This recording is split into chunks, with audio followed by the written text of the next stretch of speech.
there, Bradford here. This is an update bonus episode which you will totally not appreciate or be on the same page with if you haven't heard episode 7, Fuel Doc Debbie. In fact, I strongly urge you, if you haven't heard him before, to go back to episode 1 and start there. But who am I to tell you what to do? If you want to start here, start here. Stay tuned at the end for an update on the free Kindle Day for my book, How Not to Sail. But for now, if you haven't heard episode 7, I'll just tell you that in that episode we left Fuel Doc Debbie jobless and her fate uncertain. A number of folks have asked what happened to Debbie, and as it turns out, I managed to locate Debbie, and resisting my normal urge to make this a full-on scripted production, I just wanted to share my phone call with Debbie to let you know what she's up to. I might even go without a script. Well, except for everything up to here. But here's my call catching up with Debbie at, well, an undisclosed location. I don't even know exactly where I'm calling her at, but I do now know where her new gig is.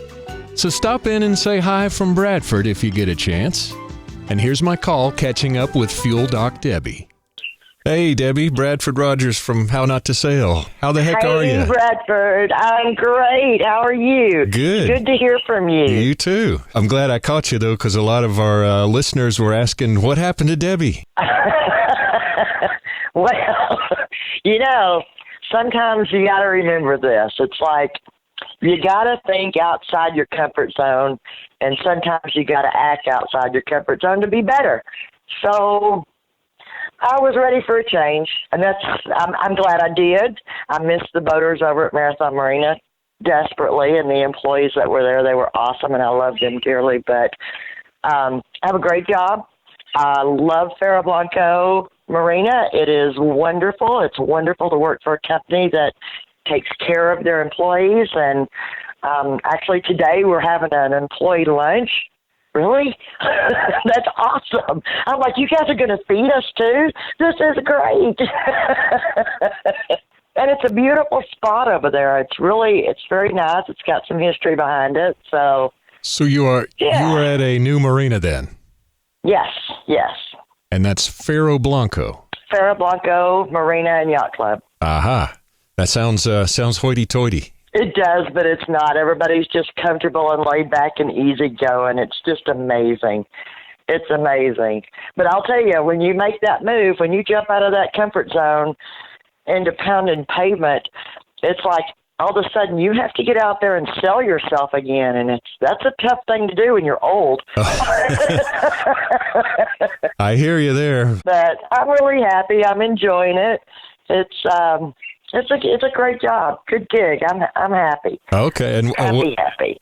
What is the job over there?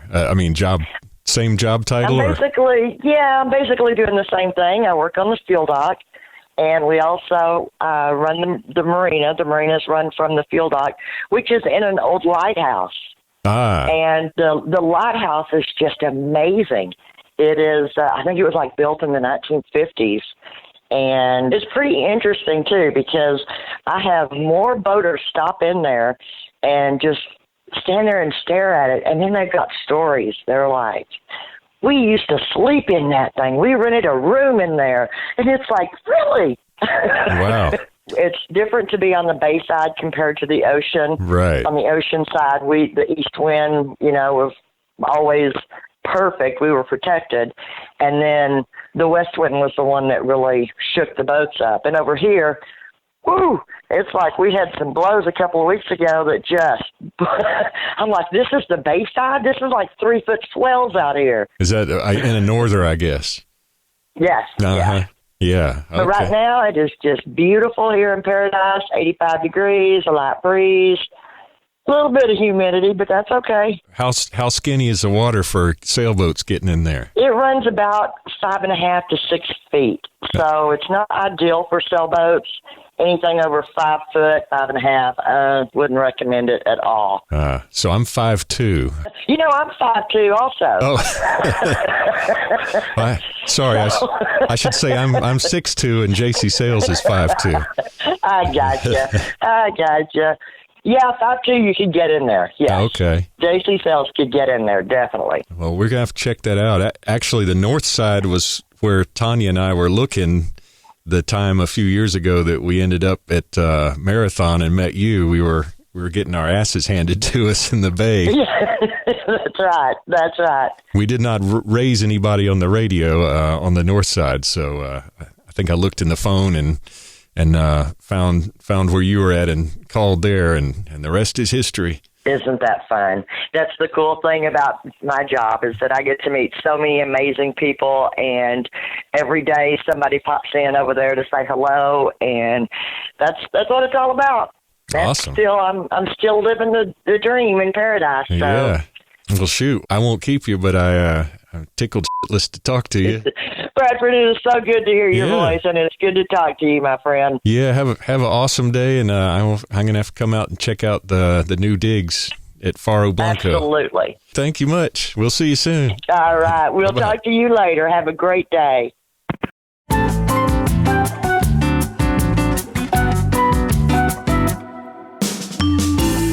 So there you go. Turns out Debbie's doing just fine. So if you're ever over near Faro Blanco Marina in Marathon, stop in and say hello. We'll be back to another regular episode next week as I head east from Marathon, hopefully to Miami, to meet the Admiral, make an appearance at the boat show, and launch this podcast. What could possibly go wrong? As I teased at the top, though, I'm getting ready to give away the book How Not to Sail for free on Kindle for a one-day special. I was looking at about October 10th, but to be honest with you, I could use a couple more folks to help me on the street team, which basically means helping me with the book launch on a certain date to help pump up the volume. Not to worry, you can do it all from your computer or your smartphone or whatever. But what's in it for me, I can hear you wondering? Well, basically the satisfaction of a job well done and some good karma points. And heck, I might buy you a beer or send you a t-shirt or something. You never know. So if you want to help a brother out, please hit me up at bradford@bradfordrogers.com or on the Facebook group so we can get this horse out of the barn. I really appreciate you. And I'll see you on the next regular episode of How Not to Sail. Screwing up is part of cruising. Let me show you how.